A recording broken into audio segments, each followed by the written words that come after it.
ఎర్ర గోధుమ రవ్వ, బన్సీ రవ్వ అంటారు. పాలిష్ పట్టని మంచి క్వాలిటీ బన్సీ గోధుమల్ని రవ్వ పట్టిస్తే దాంతో చేస్తే ఉప్మా చాలా బాగుంటుంది. మన న్యాచురోపతి విధానంలో రోజు మొలకలు తినాలి. ఎప్పుడన్నా ఆదివారం నాడు తినాలనిపిస్తే టిఫిన్స్ కాస్త ఇడ్లీ కానీ ఉప్మా కానీ, మీరందరూ ఎక్కువగా తయారు చేసుకునేది ఇడ్లీ ఉప్మా. కానీ మన ఉప్మాని కూడా బొంబాయి రవ్వ లాంటివి వాడకుండా ఈ బన్సీ గోధుమ రవ్వతో ఉప్మా కనుక చేస్తే చాలా బాగుంటుంది. ఎవరు కూడా ఉప్మాలో వెజిటబుల్స్ వాడరు. మనం ఇక్కడ క్యారెట్ ముక్కలు ఎక్కువ వాడతాం.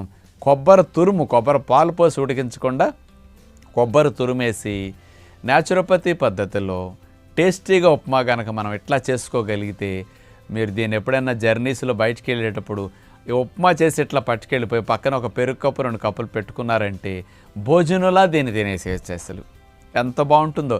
కొబ్బరి పచ్చడి కానీ పల్లీల పచ్చడి కానీ ఒకటి చేసి పెట్టుకుంటే చాలు.